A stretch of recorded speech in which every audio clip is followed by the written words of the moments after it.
Hi everyone, it's Sam, NFT Statistics with your Proof Daily NFT Countdown.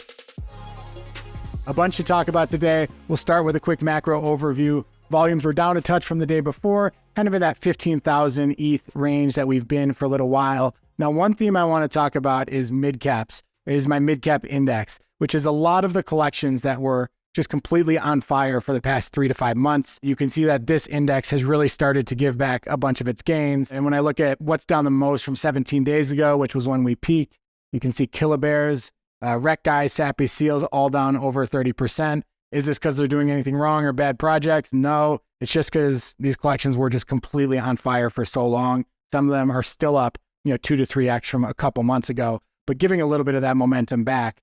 Now, one of the themes I talk about is that narratives and attention shift very, very quickly. And where that attention is, NFTs are momentum assets. When they go up yesterday, they're more likely to go up today and vice versa. Now, where is that attention? Where is that going right now? I think it's going to open editions. You can see the VV checks by Jack Butcher was up 50% just yesterday from 0.33 to around 0.5. Proceed with Caution by Lee Kress. We've talked about it extensively on the show. Went up another 60% from 0.36 to 0.58. So congrats to holders there, but clearly attention is moving to these open editions. And that's a theme we'll talk about again a little bit later in the notable sales. Story number 2, Doodles expand to flow. Now, a big announcement from Doodles yesterday. They released this long letter on their Twitter. I'll give you what I think are the most important lines and punchlines from it. One thing they said is that Doodles are designed to be digital identities, expressions of ourselves, more than just the static PFP they give you. And in the vein of that, they're building out this profile, this program where you can buy glasses, you can buy hats, roller skates, whatever it is that you think best fits your personality and best fits the identity that you want to have. So this is going to require a lot more microtransactions, a lot more smaller, lower priced purchases, and the ability to swap in and out, which kind of takes us to the next thing. In the letter, they said Doodles needs onboarding to be accessible, easy, and fun. And that's why they picked Flow as the perfect partner. So now a little bit about Flow. Flow was created by Dapper Labs, which Poopy Jordan Castro worked for. He's the founder of Doodles. There are no gas fees. It's its own layer 1. So it's its own L1. So that means that you can't swap ETH for Flow in MetaMask. It's a different chain altogether. It has KYC requirements. And one thing that Jordan highlighted in his thread is that Top Shot was on Flow, and through Top Shot, 400,000 people were onboarded into the NFTs, kind of simple NFT purchasing through credit cards and similar to that. Now, my thoughts on this overall is, first of all, with Doodles, they've been very consistent with this vision. They have always said, and I'd encourage everyone to go listen to Overpriced JPEGs with Carly Riley, where she talks to Jordan about a year ago. And he's saying, we want to be similar to Disney. We want to be a global brand that everybody knows, that everyone has access to. This has always been the model. So, I think it's very unsurprising that when you have that ambition and when you have that target demographic, you're going to go on to chains that are cheaper and easier to use. The second thing is that the masses do need easier onboarding. And we'll talk about Kevin's hack very, very soon. But I think the onboarding tools to get onto Ethereum are a mess. So it makes sense that they're trying something third. And the third thing, and I think this is where it comes to OG Doodles holders, is that long-term value to the Doodles, to the OG Doodles. I own a Doodle, but long-term value to Doodles holders is unknown.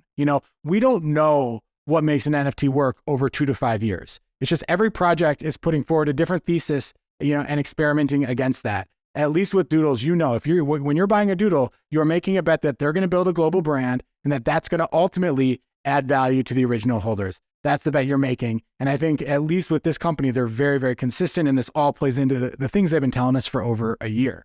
Now, as far as the price goes, buy the rumor, sell the news is just the constant story in NFTs. We saw the floor really rallied into the announcement, but it went yesterday from a little more than 8 to 7.25, and duplicators were down as well. Third story, the Kevin Rose hack. I think everyone knows by now that Kevin Rose, my boss, I haven't talked to him about this, but I have done a lot of digging onto similar hacks, so know a fair bit about what happened. He was very open in his tweets. I just got scammed, details coming. One thing that I would say, a lot of all his squiggles I think were taken, an autoglyph was taken, on-chain monkey, a cool cat, but a lot of his really valuable NFTs were not stolen. His punks weren't stolen. His X copy, his Meridians, Ringers, moonbirds were not stolen. And we'll get to that in a minute, why that happened. Now, for me, a hack I studied very, very closely was the OpenSea phishing hack that happened about a year ago, where 17 whales just one Saturday night had their wallets basically emptied. And I think the mechanism that happened there was very similar to what happened here. The first thing to know is that this was a bundle listing. So basically the scammer went into Kevin's wallet and created a bundle of the most valuable NFTs he had approved, basically listed it for $0 and bought it from him, or bought it for free on that listing that he created at basically $0. This is very similar. This is a screenshot from the Etherscan from the OpenSea phishing hack. You can see 5 different Azukis were all transferred all at once. It was a very similar mechanism where they bundled a bunch of assets together. Now, how does this happen? There are 2 steps. The first thing is that the hack victim has to approve all, so has to list one of those NFTs for sale on OpenSea. And I'll show you in a second, when you list that NFT for sale, you basically give OpenSea full approval to do whatever it wants with the NFT, to transfer it where it wants, to list it at the price it wants. But what OpenSea always asks from you is, if you want to make a change, you have to provide a signature, a hash from your wallet that shows that you are the owner. This is off-chain. This is a gas-free transaction. You just need to provide that hash. So the second step that the hacker does is they try to go out and find a way to get the victim to give you a signature, which gives them the hash so that they can impersonate you from OpenSea, convince OpenSea that they are you, and then list the entire bundle for 0 ETH. And that's what happened here. Now, when you list an NFT, and I'm just pulling up these screenshots from it, if you list an NFT, the first time you list an NFT on OpenSea, you have to approve all for the collection. And it says this allows the third party access and transfer your NFTs without any further notice until you revoke access. So when you list an NFT, you're basically giving OpenSea permission to do what it wants to with it. Why do they want full permission? The reason is because it reduces gas fees. It also just creates less transaction friction. Like if they didn't do this, every time you delisted, every time you changed the price by 0.1 ETH, you'd have to do on-chain gas transaction. So this makes your gas fees a lot lower and lowers friction, but it also adds some of these added risks. Now, when you want to lower the price or create a bundle that puts a bunch of these NFTs together and list them, the one thing it asks you for is just a signature. So this one is gas-free. It basically just needs a signature that proves that you are you. Now, what the scammers try to do is, if you give them a signature on a different website, on a scammy site, they can take that signature and use that to convince OpenSea that they are you. As I mentioned, I think in this case, Kevin was on a scammy 6529 MemeCards site where the signature was given. For the hackers, for the scammers, they know that it is easier to get whales to sign gasless signatures than gas transactions that have fees. So that's why one of the reasons that they go this route. Now, my advice to avoid these types of things is twofold. The first is, regardless of the hack, it's always easier if you don't have all your eggs in one basket. So if you have a lot of grails, put them in multiple wallets. I know a lot of whales like to show that they're the biggest ape holder or the biggest Azuki holder and keep everything in one wallet.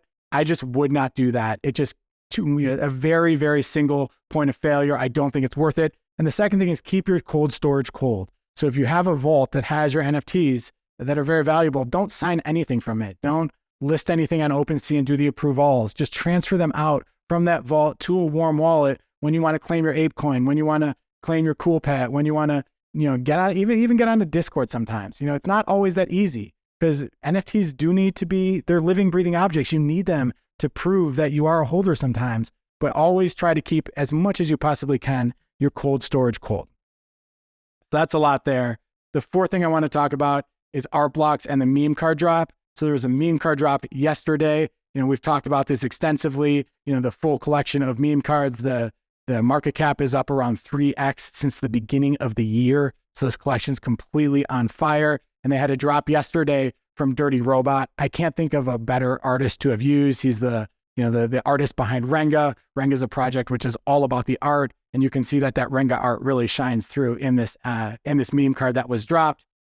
There's 999 of them. 234 were airdropped yesterday for free. They do the airdrop first, and then they do the allow list. The allow list can buy it for 0.06529. That's happening today. But based on the airdrops, the floor is already at 3.1 ETH. And the ones, there have only been a few sales, but the sales have been from 2.8 to 3.6. One of the things we've talked about is 6529 right now. Like, if you get these allow list spots, you're basically just getting immediate value. You're just getting this free money. And I think that what's happening is so many people are racing to buy more NFTs of his cards, because if you own the cards, you're more likely to get the allow list. Now jumping to art blocks real quick, there was a Pace drop, New Worlds by Robert Whitman. First, what is Pace? Pace is a internationally renowned gallery, New York, London, Hong Kong, Los Angeles, that has collaborated with art blocks to bring some of their best in real life artists to generative art.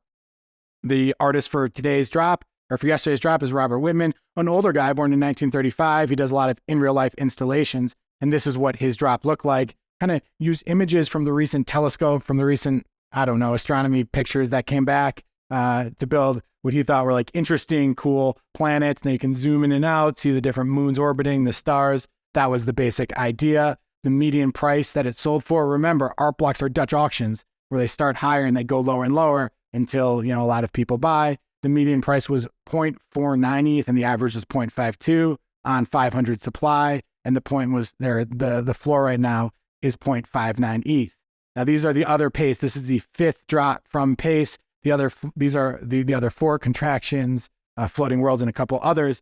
If you look at the floor for this project, it's actually well below about 50% the floor of the second lowest project. You got to look at market cap really, because that combines total supply with floor. And even then, we're still at about a 30 to 40% discount. Now, I think what's happened recently, you've had a couple art blocks that haven't really minted out in the presents category. And I just think it goes back to that attention narrative. Like the attention was really on art blocks for a lot of the end of 2022. And I feel like it's sort of shifted mildly away, not a ton, but it's just not quite as hot as it used to be. And that attention does seem to be shifting to other places. And, art blocks has been around long enough for us to know that it kind of comes and goes. And I think, prices are still pretty elevated, pretty high. Artists are doing well, but it does feel like we're getting a little bit of that attention suck elsewhere.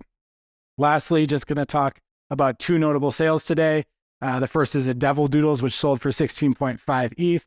We already talked about Doodles, but I thought this was kind of interesting because when I looked at where the other Grail Doodles have sold on OpenSea, not Grails, but Devils, which is a Grail, only 40 something supply. The last sales have been at 50, 22, 28, 38, 59. So the 16.5 ETH price was a little bit on the low end, seeing the Grails come down a little bit, I think there. And the second is, this is just such a cool piece. It's called Burden, the Bear of Society by Bongdo. It's his first one of one. It's that image in the upper right. Now, this is another artist who's done an open edition. He did an open edition in December. He's kind of got this glitch, make fun of the industry, kind of poke a little bit at NFTs and crypto in general through his glitch art. Really kind of cool, interesting stuff.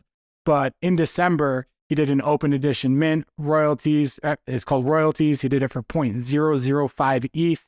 You can see that is already up about 60x, and you've been able to use that and burn that to get some of his other work. So clearly just another guy who I literally just discovered over the past 24 hours who's playing this burn game into the open edition game. Kind of cool up and coming artist who I definitely look forward to paying a lot more attention to over time. So that's all today. There's a whole lot there. I know the hack stuff was confusing, the stuff I said about that. Feel free to ask questions below. Happy to comment. I do read every comment you leave, so let us know what you think. If you like the video, like it, subscribe and you'll get notifications for all our future podcasts. We'll be back every single weekday except for public holidays, and we'll see you tomorrow. Have a good day.